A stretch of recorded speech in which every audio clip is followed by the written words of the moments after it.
అమ్మ పాఠాలకు స్వాగతం. ఈరోజు మనం ఆంధ్రప్రదేశ్ 10వ తరగతి తెలుగు వాచకంలోని 5వ పాఠం జలియన్ వాలా బాగ్ అనేటటువంటి ఈ పాఠం గురించి ఈ వీడియోలో మనం తెలుసుకుందాం. దీన్ని రాసిన వారు డాక్టర్ ఉమర్ అలీ షా గారు రచించారు. ఇక్కడ చదవండి, ఆలోచించి చెప్పండి అని ఒక పద్యం ఇచ్చాడు. ఈ పద్యాన్ని రాసిన వారు నార్ల చిరంజీవి గారు. ఇది అన్నాడంటే ఆట వెల్దిలో ఉందన్నమాట ఈ పద్యం. స్వేచ్ఛకై ఉరిగిన వీరాతి వీరుల చరితలన్నీ నీవు చదువవలయు, ఉబుసుపోని కబురులూరక వాగిన ఫలితమేమి కలదు తెలుగు బిడ్డ. స్వేచ్ఛకై ఒరిగిన వీరాతి వీరుల చరితలన్నీ నీవు చదువవలయు. నువ్వు ఎలాంటి పుస్తకాలు చదవాలి? దేశ స్వాతంత్రం గురించి ప్రాణాలు అర్పించినటువంటి ఆ వీరాతి వీరుల చరిత్ర గురించి మనం చదవాలి. అంటే చరిత్రలో జరిగినటువంటి పోరాటాల్లో, స్వేచ్ఛ గురించి జరిగిన పోరాటాల్లో మరణించినటువంటి వీరాతి వీరుల గురించి మనం చదవాలి. ఉబుసుపోని కబురులు ఊరక వాగిన ఫలితమేమి కలదు. కూర్చుని అనవసరంగా ఊసుపోని కబుర్లు అంటే టైంపాస్ కబుర్లు మాట్లాడుకుంటూ ఉంటే దానివల్ల ఫలితమేముంది? దానివల్ల ఫలితం లేదు. మన స్వేచ్ఛ గురించి పోరాటం సాగించినటువంటి వీరాతి వీరుల గురించి కనుక నువ్వు చదివినట్టయితే నీకు వాళ్ళందరి గురించి తెలుస్తుంది. వాళ్ళు చేసినటువంటి ప్రాణత్యాగాల గురించి అవన్నీ కూడా నువ్వు తెలుసుకోవచ్చు. ఇక్కడ కొన్ని ప్రశ్నలు ఇచ్చాడు చూడండి. మొదటి ప్రశ్న, ఎవరి చరిత్రలను చదవాలి, ఎందుకు? ఎవరి చరిత్రలు చదవాలి?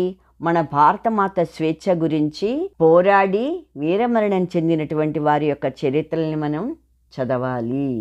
భావితరాల బాగు కోసం ప్రాణాలు అర్పించినటువంటి ఆ వీరుల యొక్క చరిత్రను గురించి మనం తెలుసుకుని తీరాలి. రెండవది, భారతీయుల స్వేచ్ఛ కోసం ఎవరితో పోరాడాల్సి వచ్చింది? దీనికి జవాబేమిటి? భారతీయులు స్వేచ్ఛ గురించి ఆంగ్లేయులతోటి పోరాడవలసి వచ్చింది. బ్రిటిష్ వాళ్ళతోటే కదా పోరాడారు. మూడవది, నీకు తెలిసిన స్వాతంత్ర సమరయోధుల పేర్లు చెప్పండి. మనకి మహాత్మా గాంధీ, సుభాష్ చంద్రబోస్, అలాగే సర్దార్ వల్లభాయ్ పటేల్, లాల్ బహదూర్ శాస్త్రి, తిలక్, లాలా లజపత్ రాయ్ ఇలాంటి వాళ్ళు ఎంతోమంది స్వాతంత్ర సమరయోధులు ఉన్నారు. ఇక్కడ ఉద్దేశం ఇచ్చాడు చూడండి. భారత స్వాతంత్రోద్యమాన్ని అణచివేయడానికి బ్రిటిష్ అధికారి జనరల్ డయ్యరు వేలాది మంది భారతీయుల ప్రాణాలని హరించాడనమాట. ఎందుకు చేశాడు ఈ పని అంటే స్వాతంత్రోద్యమాన్ని అణచివేయడానికి ఇలాంటి పని చేశాడు. ఈ దుర్మార్గపు చర్యను గురించి తెలియజేయడము, భారత వీరుల యొక్క గొప్పతనాన్ని, వాళ్ళ శౌర్య పరాక్రమాలని చాటు చెప్పడము, తెల్లదొరలు భారతీయులను ఏ విధంగా చిత్రహింసలకు గురి చేశారో తెలియజేయడము, విద్యార్థుల్లో కూడా దేశభక్తి, స్వాతంత్రం గురించి స్ఫూర్తి, త్యాగం, నిరతిని పెంపొందింపజేయడమే ఈ పాఠం యొక్క ఉద్దేశం అన్నమాట. ఇక్కడ కవి పరిచయానికి వచ్చినట్టయితే ఇక్కడ కవి డాక్టర్ ఉమర్ అలీ షా గారు. ఆయన యొక్క చిత్రం ఇక్కడ ఇవ్వడం జరిగింది. ఆయన ఎప్పుడు పుట్టారు? 1885వ సంవత్సరం ఫిబ్రవరి నెల 28వ తారీఖున జన్మించారు. ఎక్కడ? తూర్పుగోదావరి జిల్లా, అంటే ప్రస్తుతం కాకినాడ జిల్లా అంటారే, దాంట్లో పిఠాపురంలో జన్మించారు ఆయన. అలాగే 1945 జనవరి 23వ తారీఖున ఆయన పరమపదించారు, చనిపోయారనమాట. ఈయన యొక్క తల్లి పేరు చాంద్ బీబీ, తండ్రి పేరు మొహియుద్దీన్ భాషా. ఈయన తెలుగులో అద్భుతమైనటువంటి సాహిత్యాన్ని సృష్టించి మహాకవిగా, గొప్ప వక్తగా, అవధానాలు చేసే అవధానిగా, ఆధ్యాత్మికవేత్తగా, బహుభాషా పండితుడిగా, పార్లమెంటు సభ్యుడిగా కూడా ఈయన పేరుని సంపాదించారు. ఈయన స్థాపించినటువంటి గురుపీఠం జ్ఞానసభ అనే పేరుతోటి చాలా పేరు పొందింది. మణిమాల, అనసూయాదేవి, చంద్రగుప్త, విషాద సౌందర్యం ఇలాంటి నాటకాలు ఎన్నో రాశారు. అంతేకాకుండా ఖండకావ్యాలు రాశారు. బ్రహ్మ విద్యా విలాసం, సూఫీ వేదాంత దర్శనం, మహమ్మద్ రసూల్ వారి చరిత్ర మొదలైనటువంటి పద్య గ్రంథాలు కూడా రాశారు. ఈశ్వరుడు, మహమ్మద్ వారి చరిత్ర, సాధన పథం మొదలైనటువంటి ఈయన రాసినటువంటి గద్య రచనలు అన్నమాట అవి. ఇంకా ఇవే కాకుండా ఏకాంకికలు రాశారు, ప్రహసనాలు రాశారు, నవలలు, కథల సంగ్రహం, అనువాదాలు, ఇలా చాలా రచనలే చేశారు మన యొక్క ఉమర్ అలీ షా గారు. పండిట్ అని, మౌల్వీ అనేది ఈయనకున్నటువంటి బిరుదులు. ఈయన ఇంటర్నేషనల్ అకాడమీ ఆఫ్ అమెరికా లో గౌరవ డాక్టరేట్ని పొందడం జరిగింది. ఈ పాఠం తీసుకున్నట్టయితే ఈయన రాసినటువంటి ఖండకావ్యాల్లోంచి తీసుకోబడింది మన యొక్క ఈ పాఠం. జలియన్ వాలాబాగ్ అనే మన పాఠం. ప్రక్రియ దేనికి సంబంధించింది? ఖండకావ్యానికి సంబంధించింది. అంటే పెద్ద పెద్ద కావ్యాల నుంచి ఏదైనా చాలా మంచి రసం ఉన్నటువంటి ఒక ఘట్టాన్ని తీసుకొని, అంటే చాలా వర్త్ అనిపించే ఒక ఘట్టాన్ని తీసుకొని, లేదా ఒక కథకు సంబంధించిన వస్తువుని తీసుకుని మళ్ళా దాన్ని ఎన్లార్జ్ చేసి, అంటే స్వతంత్ర ఘట్టాన్ని తీసుకుని దాన్ని మళ్ళీ పెద్దగా రాయగలిగేదే ఖండకావ్యము అంటారు. అంటే ఒక ఘట్టాన్ని తీసుకోవాలి. ఇప్పుడు మహాభారతంలో కర్ణుడు అనేది ఒక పాత్ర తీసుకున్నాం, ఆయన గురించి పెద్దగా రాయడమే ఖండకావ్యం. అలాగే ఏదైనా స్వతంత్రానికి సంబంధించినటువంటి ఈ జలియన్ వాలాబాగ్ ఘట్టాన్ని తీసుకుని ఈయన రాయడం జరిగింది. అదే ఇక్కడ ఖండకావ్యం. ఈ చరిత్రకు సంబంధించిన ఘట్టాలు కావచ్చు, లేదా మనుషులకు జరిగినటువంటి వాళ్ళ యొక్క అనుభవాలు కావచ్చు, ఇలాంటి సన్నివేశాలని తీసుకోవడం. ఎన్నో అనుభవాలు ఉంటాయి, కానీ ఒక అనుభవాన్ని తీసుకుని దాన్ని గ్రంథ రూపంలో పెట్టడమే ఖండకావ్యం అవుతుందన్నమాట. ఈ ఖండకావ్యంలో ఎక్కువగా ఆత్మాశ్రయ రీతి అనేది ఉంటుంది. వస్తువులోను, భావంలోను, శైలిలోనూ కూడా కొత్తదనం మనకి కనిపిస్తూ ఉంటుంది. దీంట్లో వాళ్ళ మనసుకు నచ్చినటువంటి విషయాలను ఎక్కువగా తెలియజేసేటటువంటి పద్ధతి ఉంటుంది. ఆయన రాసే వస్తువులో కానీ, భావంలో కానీ, శైలిలో కానీ ఎప్పుడు కూడా కొత్తతనం కనిపిస్తూ ఉంటుందన్నమాట. అదే ఖండకావ్యంలో ఉండే ప్రత్యేకత. నేపథ్యానికి వచ్చినట్టయితే భారత స్వాతంత్రోద్యమ చరిత్రలో జలియన్ వాలాబాగ్లో జరిగినటువంటి సంఘటన చాలా దురదృష్టకరమైనటువంటి సంఘటనగా మనం చెప్పచ్చు. పంజాబ్ రాష్ట్రంలో ఉన్నటువంటి అమృత్సర్లో ఒక ఉద్యానవనం జలియన్ వాలాబాగ్ అంటే. పంజాబ్ రాష్ట్రంలో ఉన్నటువంటి అమృత్సర్లో ఉన్న ఒక పెద్ద పార్క్, దాని పేరే జలియన్ వాలాబాగ్ అంటే. 1919 సంవత్సరం ఏప్రిల్ 13న ఈ పంజాబీలందరూ వైశాఖి పండుగని జరుపుతున్నారు. ఆ వేడుక చూడడానికి వచ్చారు ప్రజలందరూ కూడా. ఎక్కడికి? జలియన్ వాలాబాగ్లోకి. బహిరంగ సభ అక్కడ జరుగుతోంది కదా, అందరూ అక్కడికి వచ్చేసారు అది చూసి ఆనందిద్దామని. అయితే బ్రిటిష్ ప్రభుత్వం ఏం చేసింది? తమ ఆదేశాలను ధిక్కరించి వీళ్ళు తిరుగుబాటుకి కూడా ప్రయత్నం చేస్తున్నారు అని భావించి, అప్పుడే బ్రిటిష్ అధికారి అయినటువంటి జనరల్ డయ్యర్ అనే అతను ఈ ప్రజలందరూ వేడుక చూస్తుండగా నిరాయుధులైనటువంటి ప్రజల మీద కాల్పులు జరపండి అని చెప్పి తన సైనికులకి ఆదేశించాడు. స్త్రీలు, పురుషులు, పిల్లలు అందరూ వేడుక చూడ్డానికి వచ్చారు. అలాంటి వాళ్ళ మీద బ్రిటిష్ సైనికులందరూ కూడా విచక్షణారహితంగా 1650 రౌండ్లు కాల్పులు జరిపారు. అలా జరిపేటప్పటికి అక్కడికి వచ్చినటువంటి ప్రజలు ఎక్కడికి తప్పించుకోవడానికి అవకాశాలు లేవు. ఉన్న గేట్లు కూడా మూసేశారు బయటకు వెళ్ళడానికి లేకుండా. దాంతో అక్కడ 379 మందికి పైగా భారతీయులు ప్రాణాలని కోల్పోవాల్సి వచ్చింది. వేలాది మంది గాయపడ్డారు. అక్కడ ఉన్నటువంటి బావిల్లోకి దూకేశారు. ఆ బావిల్లోకి దూకేయడంతో ఒకళ్ళ మీద ఒకళ్ళు పడి ఎంతోమందికి గాయాలు తగిలాయి. స్వాతంత్రోద్యమ చరిత్రలో ఇది ఒక విషాదకరమైనటువంటి సంఘటనగాను, ఆ రోజుని విషాద దినంగాను, చీకటి రోజుగాను అది ఎప్పటికీ చరిత్రలో మిగిలిపోయే ఉంది. ఇక్కడ ఇచ్చినటువంటి చిత్రంలో ఆ జలియన్ వాలాబాగ్లో జరుపుతున్నటువంటి దురంతం, ఆ దురంతాన్ని ఇక్కడ చిత్రంలో ఇవ్వడం జరిగింది. మొదటి పద్యం ఊ అన్నాడు ఉత్పలమాల్లో ఉంది. పౌరుల శస్త్రశాస్త్రముల పద్ధతి నేరని వారి సాధు సంసారుల బట్టి డయ్యరు పిశాచము జలియన్ వాలాబాగులో దూరి వధించే తత్రుధిర దుఃఖ సముద్రము భారతీయ హృదయద్వారము సొచ్చి అగ్నివలి జ్వాలలు వీచుచున్నదెంతయున్. పౌరుల శస్త్రశాస్త్రముల పద్ధతి నేరని వారి సాధు సంసారుల బట్టి డయ్యరు పిశాచము జలియన్ వాలాబాగులో దూరి వధించే తత్రుధిర దుఃఖ సముద్రము భారతీయ హృదయద్వారము సొచ్చి అగ్నివలి జ్వాలలు వీచుచున్నదెంతయున్.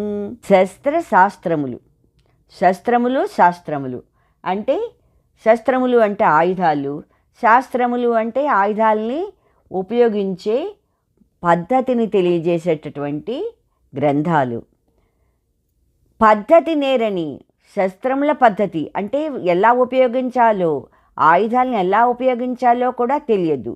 ఆ గ్రంథాలు చదవలేదు. అలాంటి ఏమీ తెలియనటువంటి పౌరులను, సాధు సంసారులను, నేరని వారు, అలాంటి తెలియని వారు, ఈ పద్ధతి నేరని వారిని, అంటే ఆ శాస్త్రాలను ఉపయోగించేటటువంటి, అంటే ఆయుధాలను ఉపయోగించే పద్ధతిని నేరని వారి, తెలియని వారైనటువంటి సాధు సంసారులు అంటే సాధు స్వభావం కలిగినటువంటి వారు, అమాయకులు, అలాంటి పౌరులను పట్టుకుని డయ్యరు పిశాచము, డయ్యరు అనేటటువంటి ఆంగ్ల దొరైన డయ్యరు అనేటటువంటి పిశాచము, ఇక్కడ వేరే పిశాచం లేదు, డయ్యరు అనే పిశాచము జలియన్వాలా బాగులో దూరి వధించే, జలియన్వాలా బాగులోకి వెళ్ళి వాళ్ళందరినీ చంపించాడు.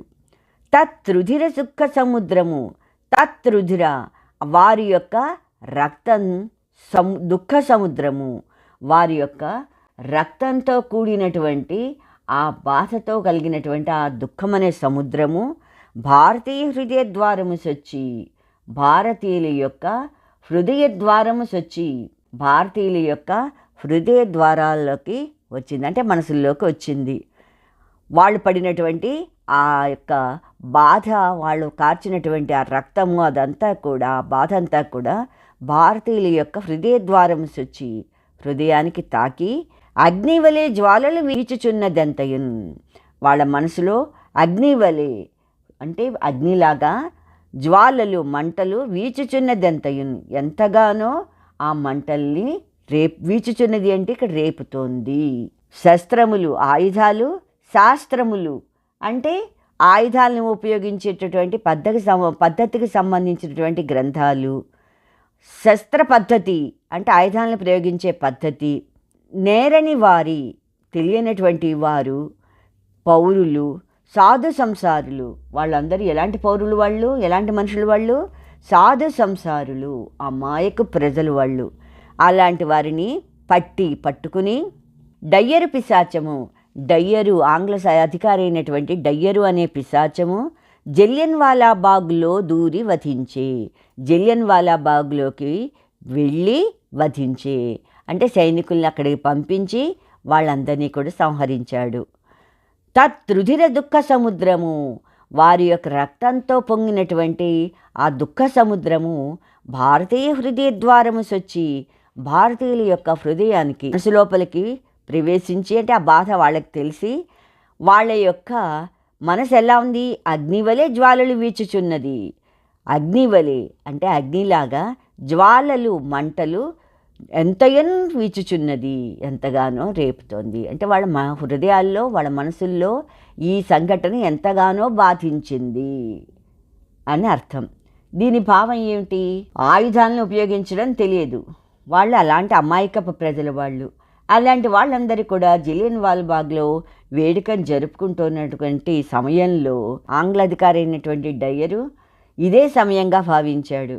సైనికుల్ని పంపిస్తే సైనికులందరూ కూడా ఆ జలియన్వాలా బాగ్లోకి దూరి అక్కడ ఉన్నటువంటి ప్రజలందరినీ కూడా సంహరించారు.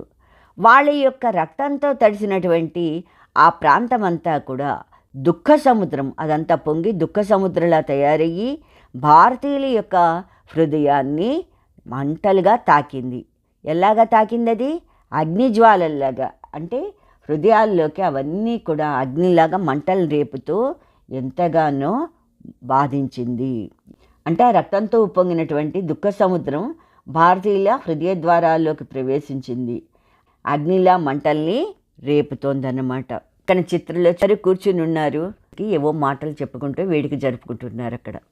యూరపు దేశమెక్కడల హుణ కిరాట పులిందులేడ, ఆ ఘోర రణంబునంతరులగూల్చి జయధ్వజమెత్తినెట్టి మా భారత వీర యోధులొక పాటే, నిరంకుశ శాసనాగ్ని సంస్కారము చేసినారు, సితజాతికి నీతి ఎటంచునున్నదే. యూరపు దేశమెక్కడల హుణ కిరీట పులిందులేడ, యా ఘోర రణంబునం తరులగూల్చి జయధ్వజమెత్తినెట్టి మా భారత వీర యోధులొక పాటే, నిరంకుశ శాసనాగ్ని సంస్కారము చేసినారు, సితజాతికి నీతి ఎటంచునున్నదే. యూరపు దేశమెక్కడల అలా యూరప్ దేశం ఎక్కడ? ఆ యూరప్ దేశం ఎక్కడుంది? హుణ కిరీట పులిందులేడా? హుణ కిరీట పులిందులు అంటే ఆంగ్లదేశం నుంచి వ్యాపారానికై వచ్చినటువంటి ఆ క్రూరులైనటువంటి పులిందులు, ఆ తెల్లదొరలు ఎక్కడ? ఆ ఘోర రణంబునన్, ఆ భయంకరమైనటువంటి ఆ యుద్ధంలో అరులను గూల్చి అంటే శత్రువులను చంపి జయధ్వజమెత్తినట్టి విజయ పతాకాన్ని ఎగరేసినటువంటి మా భారత వీరయోధులు ఒక పాటే, మా భారతీయ వీరయోధులు ఒక పాటే సమానమేనా? వీళ్ళకి వాళ్ళు సమానమవుతారా? నిరంకుశ అంటే కఠినాత్ములైనటువంటి శాసనాగ్ని, శాసనము అనే అగ్ని. ఏమగ్నిది? శాసనము అనే అగ్ని. అంటే రౌలట్ చట్టం అనే పేరుతోటి ఆ అగ్నిని సంస్కారము చేసినారు. వాళ్ళు ఏం చేశారు? సంస్కారము చేసినారు. రౌలట్ చట్టం అనేది ఏర్పాటు చేసి సంస్కారము చేసినారు. ఆంగ్లేయులు భారతీయ ప్రజల్ని హింసించారు, చంపేశారు. సితజాతికి, ఈ సితజాతికి అంటే ఆంగ్ల జాతికి, తెల్ల దొరలకు లేదా తెల్లవాళ్లకు నీతి ఎటంచి ఉన్నది? నీతి అనేది అసలు ఉందా? మరొకసారి వినండి. అలా యూరప్ దేశం ఎక్కడా? ఆ యూరప్ ప్రాంతం ఎక్కడుంది? హుణ కిరీట పులిందులేడా? హుణ కిరీట పులిందులు అంటే ఆంగ్లదేశం నుంచి వ్యాపారానికై వచ్చినటువంటి పులిందులేడా? ఆ తెల్లదొరలు ఎక్కడా? ఆ ఘోర రణంబునన్ అటువంటి ఆ భయంకరమైనటువంటి ఆ యుద్ధంలో అరుళగూర్చి అంటే శత్రువులను చంపి జయధ్వజమెత్తినట్టి విజయ పతాకాన్ని ఎగరేసినటువంటి మా భారత వీరయోధులు ఒక పాటే, మా భారత వీరయోధులు ఒక పాటే వాళ్ళు సమానమవుతారా? నిరంకుశ శాసనాగ్ని, నిరంకుశం కఠినాత్ములైనటువంటి వాళ్ళు శాసనాగ్ని, శాసనం అనే అగ్నిని పెట్టారు. అంటే రౌలట్ చట్టాన్ని ఏర్పాటు చేశారు. చేసి దానివల్ల సంస్కారము చేసినారు. మన భారతీయులు ఎంతోమందిని వాళ్ళు అక్కడ చంపేశారు. సితజాతికి నీతి ఎటంచు ఉన్నదే? ఈ తెల్ల జాతికి నీతి అంటంచు, నీతి అనేది ఉన్నదే, ఉందా అంటే లేదు. దీని భావం ఏమిటి? ఆ యూరప్ దేశం ఎక్కడ? వ్యాపారానికని వచ్చి భారతీయుల్ని వేటాడి వేధిస్తున్న ఆ తెల్లదొరలు ఎక్కడ? భయంకరమైనటువంటి యుద్ధంలో శత్రువులతో పోరాడి విజయం కోసం నెత్తురిని ఓడారు మన భారతీయులు. అలాంటి నా భారత వీరయోధులు ఎక్కడ? నిరంకుశ శాసనాన్ని ఏర్పాటు చేశారు. అంటే రౌలట్ చట్టాన్ని ఏర్పాటు చేశారు. వాళ్ళు ఈ దుర్మార్గపు పనికి పూనుకున్నారు. ఆ రౌలట్ చట్టం అనేది పెట్టేసి దుర్మార్గంగా ఈ జలియన్ వాలాబాగ్లో అందరినీ కాల్చి చంపారు. ఈ ఆంగ్లేయులకు అసలు నీతి అనేది ఉందా అంటాడు దీంట్లో. మీకు ఈ వీడియో కనుక నచ్చినట్టయితే లైక్ బటన్ని క్లిక్ చేయండి. మీ స్నేహితులకు కూడా ఈ వీడియోల గురించి తెలియజేయండి. మీ అభిప్రాయాలు, సూచనలు కామెంట్ బాక్స్లో పొందుపరచండి. అలాగే మిగిలిన పద్యాల గురించి మరిన్ని వీడియోస్ చేయడం జరుగుతుంది. దాని గురించి సబ్స్క్రైబ్ బటన్ క్లిక్ చేయడం మర్చిపోకండి. Thank you. సెలవు.